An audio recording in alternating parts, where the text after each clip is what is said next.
a todos, bem-vindos a mais um videocast do projeto Edifícios Circulares. O meu nome é António Lorena e serei o anfitrião deste episódio. Deixem-me começar por brevemente apresentar este projeto. O projeto Edifícios Circulares é promovido pela Associação Smart Place Portugal, pela 3 Drivers, pela Faculdade de Engenharia da Universidade do Porto e pela Plataforma Tecnológica Portuguesa para a Construção, com o apoio do EA Grants. O projeto tem como objetivo principal o desenvolvimento de ferramentas de apoio à decisão para a concepção e construção de edifícios circulares. Hoje falaremos sobre passaportes de materiais. Os passaportes são ferramentas relativamente recentes, ainda em franco desenvolvimento, e é precisamente por esse motivo que no projeto Edifícios Circulares procuramos desenvolver um guia para a criação de passaportes de materiais circulares. O guia tem como objetivo principal definir o tipo de informação necessária para caracterizar a circularidade de produtos de construção e promover a normalização desta ferramenta. Neste episódio, contamos com a participação de Ana Quintas, que nos vai falar sobre o desenvolvimento e onde estamos nos passaportes de materiais de edifícios. A Ana Quintas é especialista nas áreas de sustentabilidade, eficiência de recursos e economia circular no ambiente construído. No passado, trabalhou em diferentes posições no setor da construção, sempre muito envolvida com o ambiente, sustentabilidade, e nos últimos anos trabalhou na ICF Consulting, uma empresa no Reino Unido. Brevemente iniciará funções de Lead for the Built Environment no Instituto de Investigação e Inovação dos Países Baixos. Olá, Ana, bem-vinda. Olá, Gostaria de começar por pedir para explicar aquilo que são passaportes materiais. Começamos logo pelo início, porque tentar perceber aquilo que são este conceito de passaportes. Sabemos que a Ana esteve envolvida muito neste tema em projetos de escala europeia.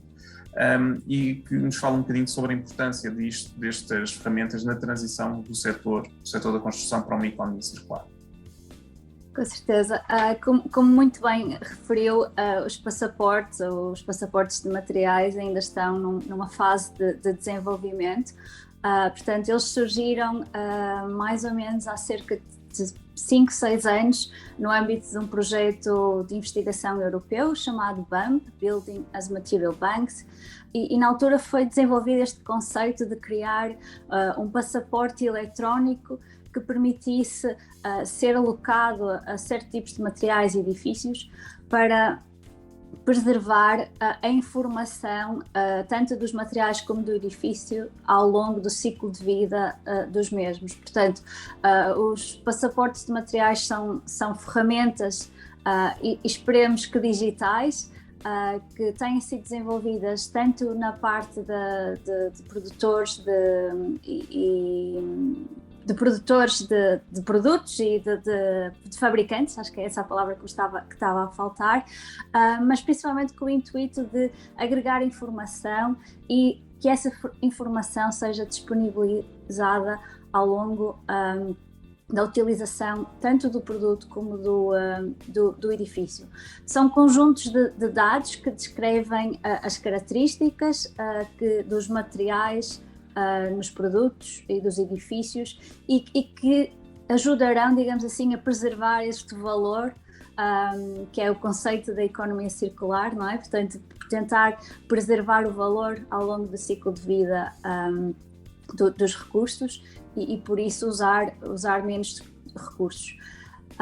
Como eu já referi, são ferramentas digitais. Elas inicialmente no âmbito do projeto de investigação foram desenvolvidos cerca de 500 passaportes de diferentes materiais de construção que se apresentavam simplesmente com um código QR que qualquer pessoa poderia, digamos assim, digitalizar ou utilizar o seu telemóvel para ter acesso a esse produto. Ora, esse passaporte. Mais recentemente eles têm sido desenvolvidos no conceito da comercialização, mas como o António também referiu, ainda estamos numa fase muito, muito inicial de usar estes passaportes como prática comum, tanto na fase de concepção como na fase de utilização dos edifícios. Quando a Ana diz que ainda estamos numa fase inicial, e claro, estamos a falar de projetos, eu diria que o BAM, o projeto que referiu, é aquele de maior escala europeia e que mais contribuiu para o desenvolvimento dos passaportes de materiais no setor da construção, para os edifícios. Apesar de ainda estarmos a falar de algo inicial, o que é que são as principais barreiras? Claro que estamos a falar de normalização, é sempre um tema, não é? Temos uma abordagem normalizada, standards para este tema. Isto é uma barreira. Que outras é que a Ana vê no desenvolvimento, ou o que é que nós deveríamos estar a focar para ultrapassar? O facto de não existir digamos assim, o facto destes passaportes ainda serem voluntários tem permitido que várias organizações, várias empresas, projetos de investigação ao longo dos últimos anos tenham desenvolvido diferentes tipos de passaportes. Portanto, a meu ver, falta aqui uma uniformização, digamos assim, do que é realmente a informação e as características e as fases até dos produtos e dos edifícios que devem ser descritas neste passaporte. Referiu a standardização, sem dúvida, a parte da normalização vai ser fundamental. Já existem algumas normas europeias ao nível de que tipo de informação é que terá que ser disponibilizado para certo tipo de produtos, mas uma vez mais tudo no âmbito do voluntarismo, digamos assim, da parte da escolha do fabricante, ou da escolha do projetista, ou da escolha do arquiteto de usar ou não estas ferramentas. Mas as boas notícias é que estamos numa fase de consulta pública, de transição para uma nova diretiva que será publicada agora em setembro, outubro, que é a Sustainable Products Initiative.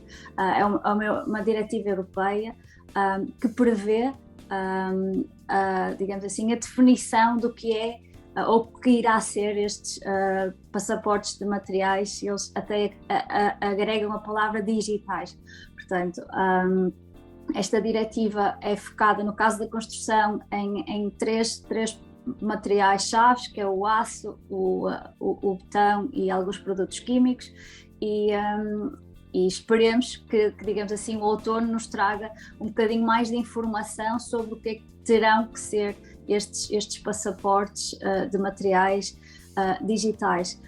Outra barreira que eu identifico é que o facto de eles serem digitais e o facto de estarmos a falar de uma ferramenta que agrega informação de várias fontes, há ainda, por parte digamos assim, da indústria da construção, alguma resistência a criar mais um nível de informação, ou mais um nível, ou uma ferramenta que digamos assim, irá buscar informação a várias fontes.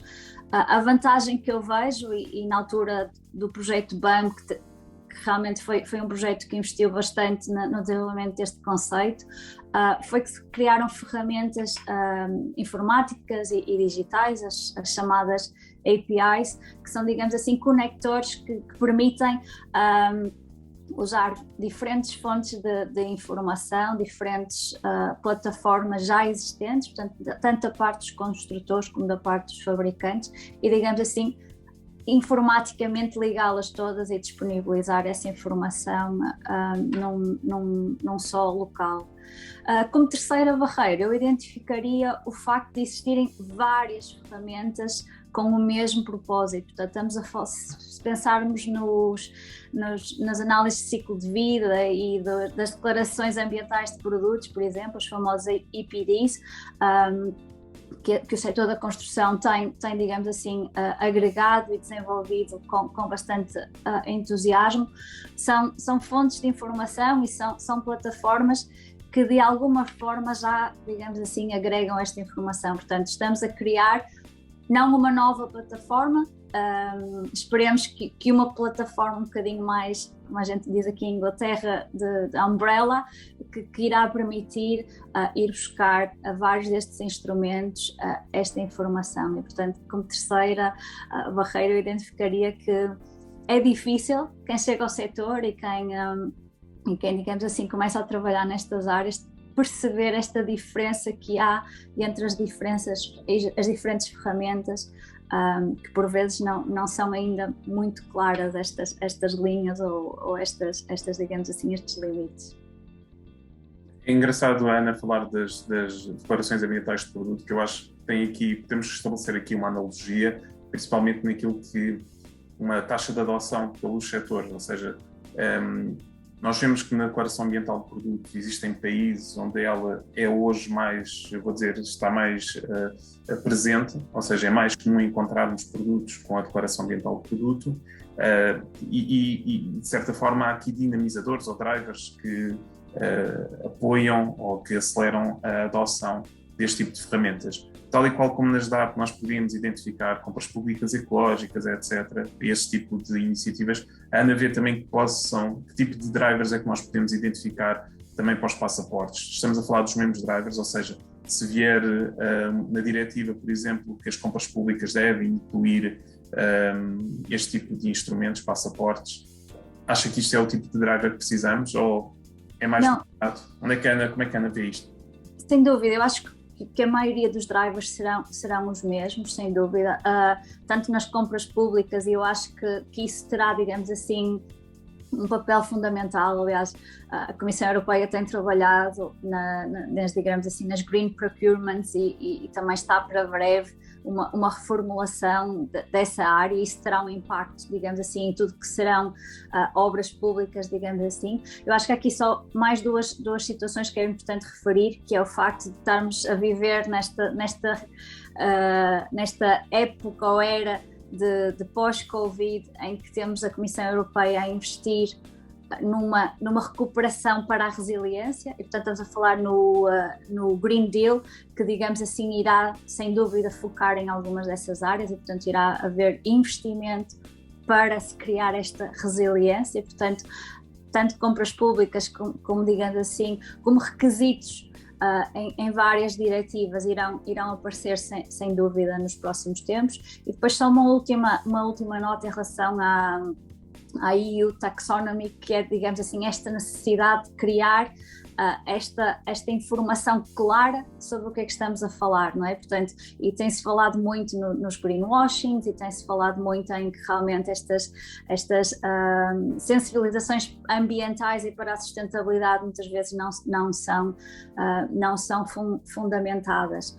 Em relação a um dos maiores drivers que eu vejo para a implementação dos passaportes materiais, para além dos já existentes, digamos assim, nas declarações ambientais de produto, que seja a certificação ambiental ou, digamos assim, a exigência por parte de alguns promotores que isso seja incluído nos seus processos, tem a ver com a vantagem que os passaportes trazem para o setor, que é de, num só local, permitir identificar toda a informação sobre aquele edifício ao longo do ciclo de vida. E estamos a falar simplesmente de daqui a 10 anos, quando um promotor quiser, por exemplo, alugar ou vender o seu edifício de escritórios, vamos dar esse exemplo, ele facilmente vai conseguir transpor essa informação para o próximo proprietário. Estamos a falar aqui de um conceito de asset management que tem a ver com esta informação será,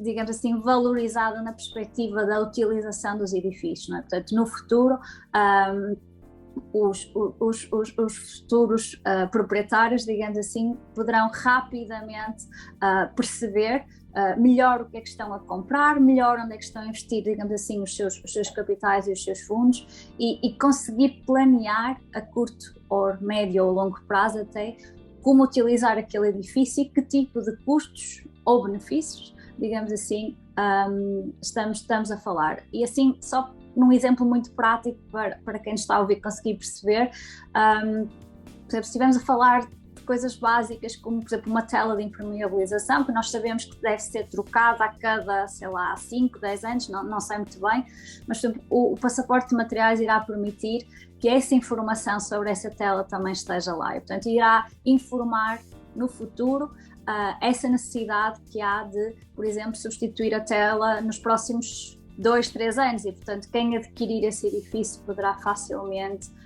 tomar essas iniciativas e sem dúvida tomar ações, ou digamos assim, em relação a isso. Portanto é esta prever um futuro, digamos assim, prever como é que o ciclo de vida do edifício acontecerá. E eu vejo ainda uma outra vantagem, que é, nós sabemos que a legislação tem sido ajustada e tem sido atualizada com bastante frequência em termos de o que é ou não permitido ser utilizado, por exemplo, em edifícios, e o facto de sabermos exatamente que tipo de materiais, que tipo de produtos estão no edifício que nós estamos a projetar ou a reformular ou a utilizar, é uma imensa vantagem, é uma enorme vantagem para no futuro podermos tomar decisões. E estamos a falar, por exemplo, o facto de, por exemplo, o ambiente como exemplo, em que muitas vezes nós nem sequer sabemos realmente se existe ambiente ou não naquele edifício, porque essa informação não foi agregada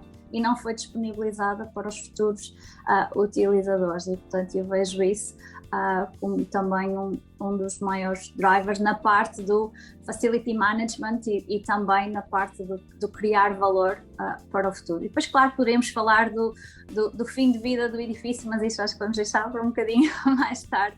Sem dúvida, é outra área que os passaportes ajudam a prever.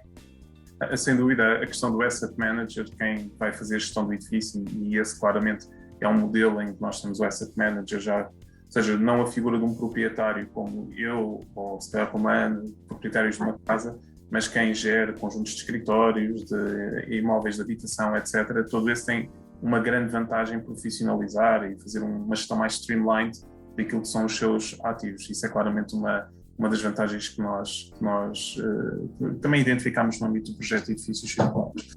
Ana, eu atrevo-me aqui naquilo que dizia, eu atrevo-me aqui a fazer uma pergunta muito simples e rápida. Daquilo que a Ana vê, como descreveu, a integração destes passaportes, de alguma forma, com os BIM, é natural, certo? É natural. Sem dúvida, sim. É a única forma, digamos assim, é estas tais APIs, estes conectores informáticos que de facto que vai ser fundamental. Não só no próprio modelo BIM, mas também o modelo BIM ser usado como quase um prever de algumas situações. Portanto, não só na fase de concepção de projeto, mas também usar os BIMs, digamos assim, os modelos como fase ou como ferramenta, digamos assim, que permita essa gestão, não é? Portanto, o asset management é exatamente isso, é essa gestão continuada, digamos assim, do uso dos edifícios. E, portanto, aliás, no âmbito do projeto Bambo, uma das outras áreas que foram desenvolvidas era como é que se poderia, digamos assim, criar estes tais conectores, estes tais modelos ou estes tais, digamos assim, ferramentas que pudessem ser facilmente ligadas aos modelos BIM que estão a ser desenvolvidas para novos edifícios. A única questão aqui relacionada com o BIM é que isso só será implementado, possivelmente, ou estará a ser implementado para novos edifícios, e existe, de facto, principalmente na Europa, uma grande quantidade de edifícios, digamos assim, que se prevê sejam renovados e sejam reformulados nos próximos anos, e que teremos que aqui fazer algum ajuste, como é que vamos passar das nossas famosas plantas em papel para criar estes modelos, e depois sim que os passaportes consigam também trazer essa informação para os modelos. Essa área dava por si só já para uma série de outros videocasts, só a questão da renovação e do building stock europeu, porque de facto são desafios completamente diferentes do que muitas vezes parece que estamos a falar. É muito focado na nova construção, mas a nova construção é uma margem, não vou dizer insignificante, mas é significativamente inferior àquilo que são as intervenções de renovação. Ana, eu desafio-a uma pergunta se calhar um pouco mais complicada. A Ana tem tido, não vou dizer o privilégio, mas tem tido aqui uma posição privilegiada, porque tem trabalhado fora do país, mas tem mantido muito o contacto e tem tido muitas intervenções em Portugal, em seminários, certamente tem muitos colegas a trabalharem no setor, e por isso tem essa perspectiva exterior do que se passa em Portugal. Acha que Portugal tem a capacidade, isto é uma pergunta /desafio, acha que Portugal tem a capacidade para assumir uma posição de liderança, com outros países naturalmente, mas assumir aqui uma posição dianteira na adoção deste tipo de abordagens, ou seja, no desenvolvimento e na adoção deste tipo de abordagens, não só ambientais, mas digitais no setor da construção? Sim, sem dúvida. Eu acho que Portugal tem as qualificações mais do que necessárias. Nós temos provas vivas disso, tanto na parte profissional e técnicos realmente muito qualificados, e estamos a falar, sei lá, de empresas de engenharia que têm usado ou que rapidamente fizeram esta mudança para o BIM e já tinham vindo a trabalhar, digamos assim, na parte da modelação e de criar projetos noutras áreas. Nós temos as grandes construtoras e outras que não tão grandes, mas com uma presença internacional muito forte, e portanto, e que sabem e que também estão a trabalhar noutros países que realmente têm algum tipo de outro tipo de requisitos, vamos chamar assim, já implementados, e portanto, se as empresas no estrangeiro conseguem dar resposta a esses requisitos, com certeza darão resposta em Portugal também. Acho que na minha perspectiva, e eu tenho, portanto, tentado trazer um bocadinho dessa perspectiva de quem está a trabalhar nestas áreas, um bocadinho mais de investigação e digamos assim, e destes novos projetos. Acho que o que falta é realmente as empresas portuguesas não terem medo de criar parcerias, de procurar, digamos assim, nos restantes países, nos restantes parceiros a nível europeu, e de criar parcerias neste desenvolvimento de conceitos e digamos assim, e destas novas ferramentas. Eu sinto-me sempre assim um bocadinho frustrada, digamos assim, quando vejo mais um projeto de investigação com mais 30 parceiros diferentes e nenhum deles é português, por exemplo. E, portanto, aí estamos a falar de pequenas e médias empresas, como estamos a falar de grandes construtoras. Eu acho que é, digamos assim, o que falta ainda um bocadinho na nossa indústria da construção em Portugal, é esta ambição, vamos chamar assim, de querer criar parcerias, de querer aprender e de tentar rapidamente, porque eu acho que isso vai acontecer rapidamente, esta transição para este mundo digital e para este mundo da sustentabilidade e das ferramentas. Tem sido extraordinário ver a quantidade de projetos financiados, digamos assim, por fundos como o caso deste projeto dos edifícios circulares, mas uma vez mais, no conceito só nacional, não é? Portanto, falta aqui esta abertura que eu acho que é necessária para as empresas portuguesas irem buscar um bocadinho do conhecimento. Não estou a dizer que lá fora se faz melhor, nada disso, é simplesmente como é que juntos podemos melhorar ainda mais esta área do ambiente construído. E assim, última nota, tem a ver com estas plataformas, estas iniciativas estão a ser desenvolvidas ao nível europeu, claro que com o contributo dos diversos Estados-membros, das diversas empresas, e é fundamental que se crie aqui uma uniformização do que é que realmente está a ser desenvolvido, porque senão, quer dizer, se Portugal resolve criar o seu passaporte de materiais, por exemplo, e depois Espanha também e França também, a certa altura as empresas, principalmente nesta nova era que trabalhamos quase transversal em nível internacional, as empresas terão muito mais dificuldades em se adaptar se os requisitos forem diferentes em todos os lugares, e portanto, mas sem dúvida eu vejo que o setor da construção, e quando eu falo da construção falo também dos projetistas e dos arquitetos e de proprietários e donos de obra, fabricantes digamos assim, de produtos e de materiais em Portugal, rapidamente se irão ajustar, digamos assim, estas novas mudanças, mas com esta ambição que eu acho que falta um bocadinho, mas pronto, que acho que estamos no caminho certo, sem dúvida. Muito bem, eu acho que, Ana, obrigado. É sem dúvida, ficamos aqui com uma mensagem, eu acho, otimista, não é? É de ambição, e que Portugal tem a capacidade de estar presente nos fóruns, não só na parte das normas técnicas, sabemos que temos várias entidades em Portugal com um papel importante na normalização, etc. É preciso, eventualmente, trazer também aqui o setor empresarial a estar presente a este nível de discussão e de inovação.